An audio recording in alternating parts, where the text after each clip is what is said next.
Hey everyone, welcome back. Today we're going to be looking at something I think a lot of people are curious about. At least I know I always was. Confession, huh? Yeah, confession. Especially the way Catholics do it. I mean, we all mess up sometimes, right? But what do we do with that? How do we find forgiveness? It's a big question, and Catholics aren't the only ones wrestling with it. True, but the Catholic approach is pretty unique. Mm-hmm. Why do they involve a priest? Well, to get that, you have to kind of go back in time, see how the Catholic Church developed Okay, so where do they say this practice of confession started?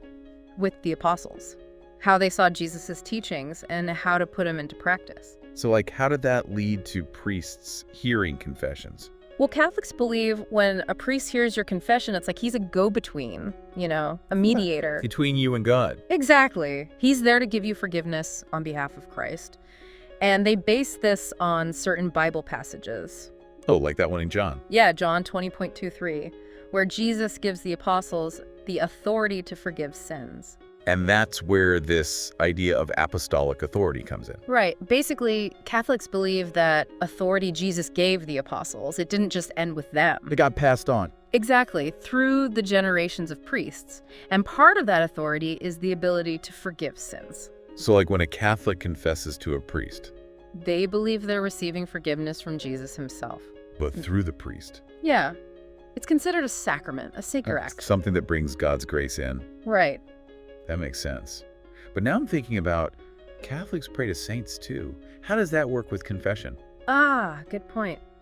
It's important to understand the difference between saints and priests in Catholicism. Okay, so what's the difference? Saints are kind of like heroes of the faith, They're venerated because of their devotion to Christ.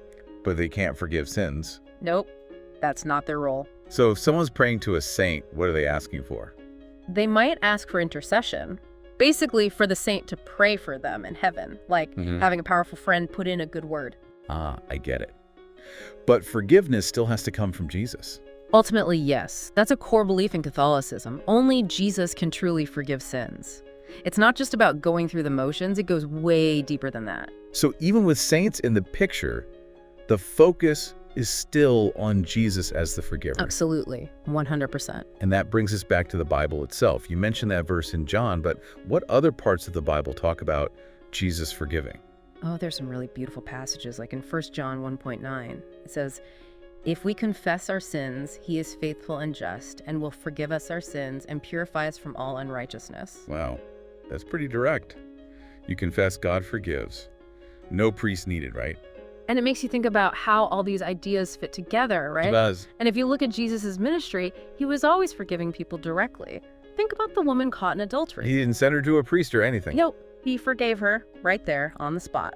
It is interesting, isn't it? Even with the Catholic Church's emphasis on the priest's role.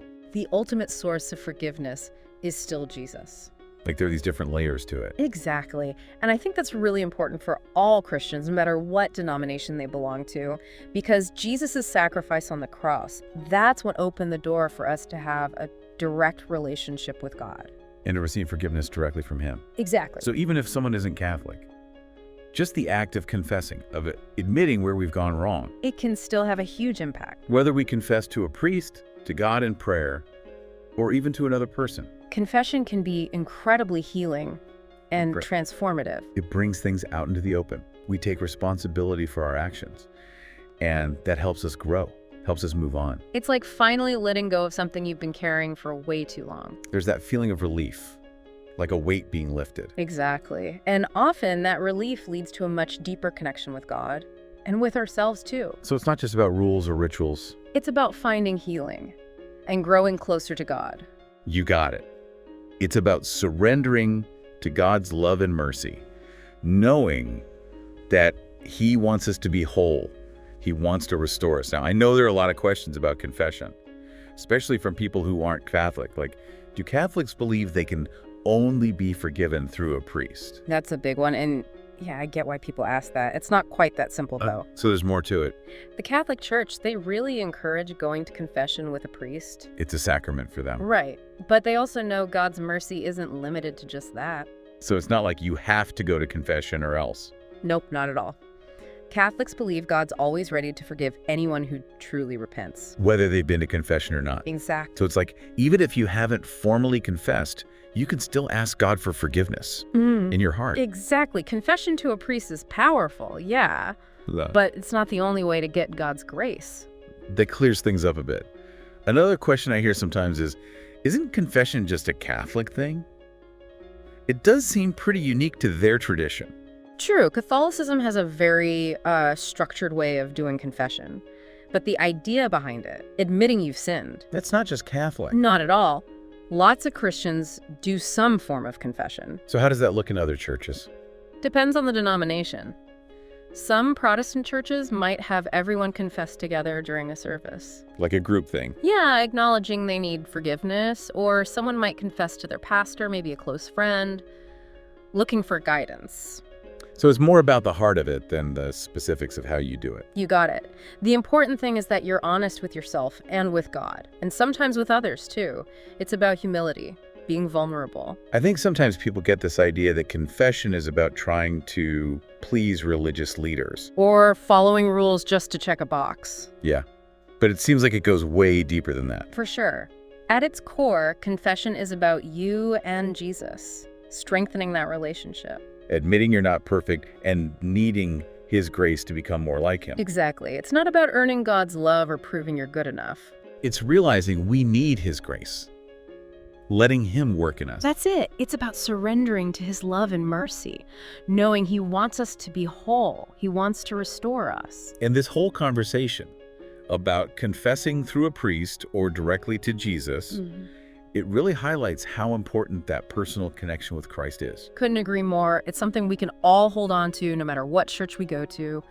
The book of Hebrews actually talks about Jesus as our high priest. The one who gets what we're going through. And offers perfect compassion. That's powerful. So what does that actually mean for us when it comes to confession? It means we can go straight to Jesus with total confidence. Knowing He's not going to judge us. Yeah. He gets us completely. And His mercy has no limits. We can tell Him everything, hold nothing back. We can be totally open and honest without fear. Exactly. That's where real healing can start. When we lay our burdens down at His feet, we open ourselves up to His power, to forgive, to heal, to make us new. It's like we don't have to go through anyone else. We can go directly to the source, to Jesus Himself. And that can bring a lot of peace, a lot of comfort, whether we confess formally, in our prayers, even to a friend we trust.